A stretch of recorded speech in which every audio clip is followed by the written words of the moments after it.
Real quick before we get into today's video, just want to thank all the people over on Patreon for all their support, because without their help, the upgraded content that you see on the channel, that you really see in the video essays and a few of the lore discussions, would not be possible without their help. But over on the Patreon, you get sneak peeks of videos months in advance. Patrons also get priority on the Q&As. Every 3 months we do an anime and manga haul, and I give away a lot of good goodies in that. And it's also just really cool to talk to you guys in the DMs, and if some of you guys have theories that you want me to talk about on the channel, obviously I will talk about your theories. Just send them to me over on the Patreon. But with that being said, let's get into the review. Yo, what's going on, everybody? It's your boy Naruto Explained here, bringing you guys another review for Boruto Naruto Next Generations, episode 244. And now that episode 244 is done in the books, we got a lot to talk about. So this episode right here was essentially Iwabe and Denki. They are keeping watch over their area, essentially trying to make sure that there's not a scout team, or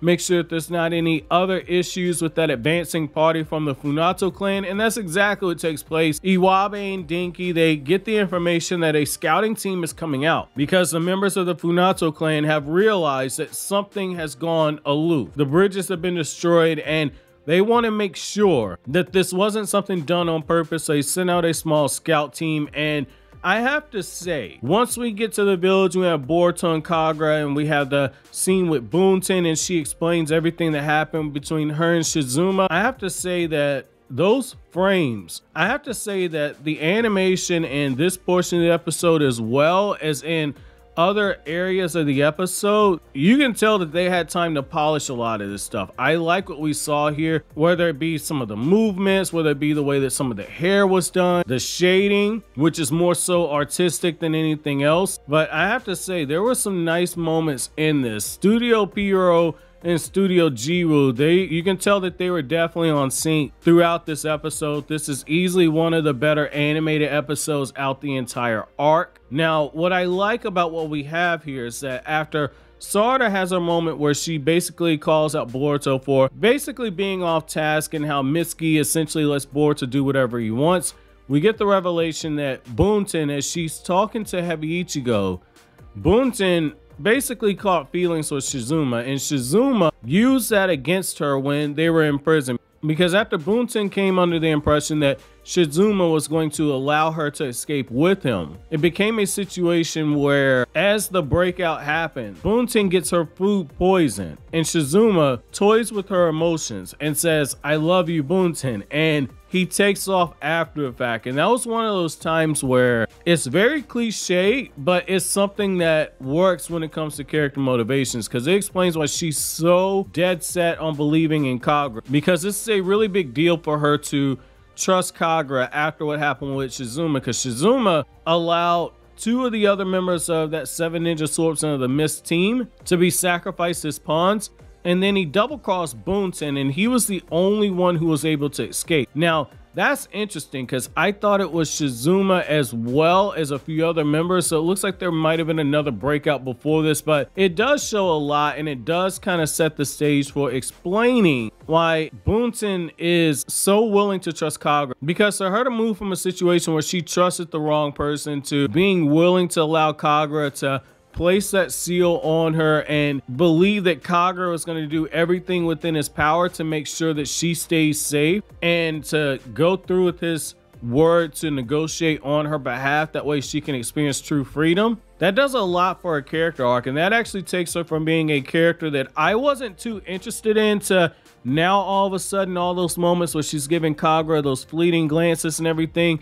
I like what they're doing with her character arc. They're not necessarily making her a damsel in distress, but they're giving her a real motivation. Now, once this arc is over, I would not be upset if we got another arc later on in the future following up on these events right here. This is good. This is good. I kind of wonder, are they going to have Shizuma show back up in this arc? I don't think that's likely, but that's going to be interesting to see where this third part of the story goes. Now, what I also like is that after we get that revelation where Bunten says, like, hey, when we get free, I'm gonna kill Shizuma for what he did. And as they begin to start that process of walking down our plan, and that's when Denki shows up and he informs everybody that the Funato clan is on their way there. And Kagura comes up with a very quick plan. He basically says that if they're going to deceive the Funato clan and coming in straight through the ravine, they got to hide everybody. The villagers aren't going to be able to fool them. They need to keep everything down to a bare minimum. And I like that you see a few moments where different characters come in clutch. So while you do see the rookie mistake by Kawaki, where Kawaki takes off his ninja headband, which then allows one of those kids that were admiring Kawaki to put the headband on and put themselves in danger by running off towards the Funato clan members that were coming via that scout party. But you also have moments where you see characters shine, where Sarda is running everything down in the cellar where you have all those villagers in hiding. You see the quick thinking of the village chief, where the village chief is lying to the lead member of that scout party from the Funato clan. You see the quick thinking by Iwabe, as well as the chakra control by Iwabe to produce that earth style jutsu that was able to hide that cellar that everybody was in once the baby started crying, and to do so in a way to where it does not alert the members of that scout team that a ninja had used earth style change in chakra nature. Because when you use a jutsu that big, the ground is usually supposed to start shifting. So really good by Iwabe there. And what I also like is how when Kawaki learns that those kids have taken off and they're wearing his headband, he openly questions Kagura. He's like, hey, are you just gonna let these kids get killed?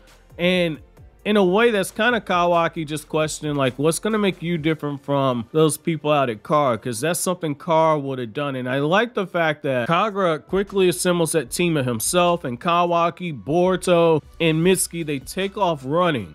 And they're able to get to those kids before those kids are going to be captured by the members of the Funato clan, and basically divulge everything that was going to happen and potentially get themselves killed in the process. So I did like seeing that scene there, and I like how as this is going on, we see the ramifications of Kagura's earlier decision in the episode, where in an act of good faith, Kagura basically rewards Kyoho, Hebi Ichigo, and Bunsen with having their seals removed. And the reason why he takes their seals off is if anything were to happen to him, if he were to be killed, the seals on their neck would trigger and they would die. And so in that moment there, it should have been enough that Hebi Ichigo would have realized that she could have trusted Kagura. And Bunsen makes a small inside joke, and she says, like, man, you know, we really came close, didn't we? And she's really telling Hebi Ichigo in that moment, like, hey, if you would have gone through with your plan to kill Kagura, we all would have died.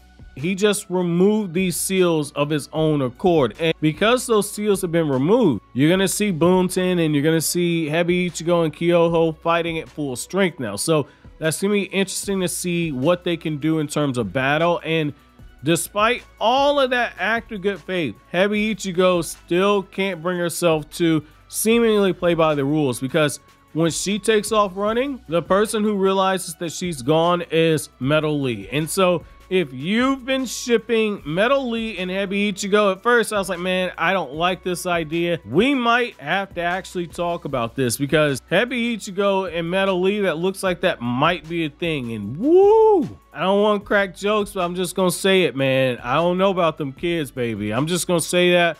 You can draw your own conclusions. But I got to say, though, like, what's kind of interesting about that is that when Metal Lee confronts her, Hebi Ichigo kind of pulls a Sasuke in the Sasuke Retrieve arc. You remember how Sasuke used Sakura's trust in him against her and knocked her unconscious and left her on that park bench?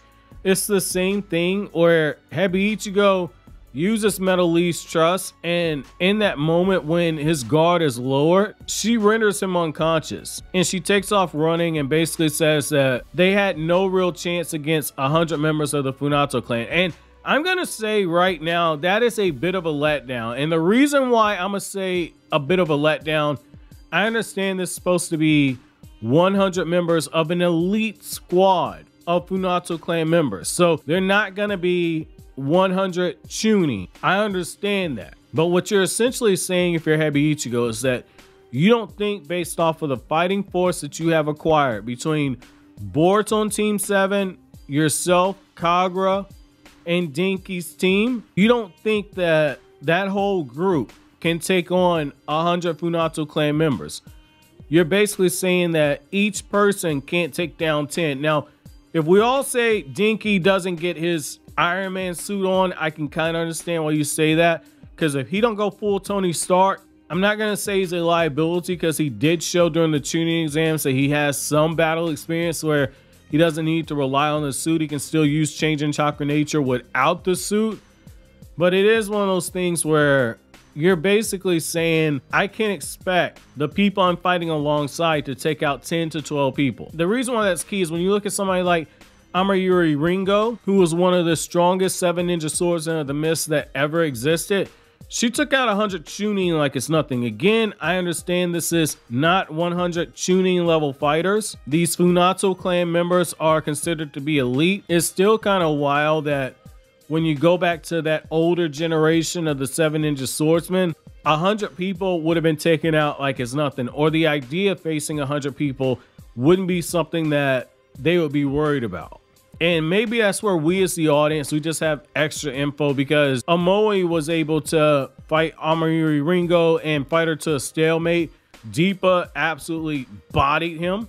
And when you got to the rematch of Boruto and Team 7 against Deepa, they were able to defeat Deepa. So just off of Boruto's team alone, if they're fighting 100% serious and they're not restrained by having to worry about the villagers, you got enough there to where you can take down members of that squad. So it's one of those things where I understand it, and they kind of foreshadowed when you had the baby crying and everything, that having to protect those villagers is going to be something where the different shinobi fighting are going to have a bit of a handicap. I mean, overall, this was okay in terms of an episode. Now, I am going to say, make sure you keep notifications turned on, because later on today, I have a second video scheduled for upload, and you're not gonna want to miss that one, because we got some really clean artwork that's been worked on by the channel artist, the person that's done the artwork for videos that you saw on the Shikamaru Shinden playlist, and as well as a few of the other custom artwork that you've seen, like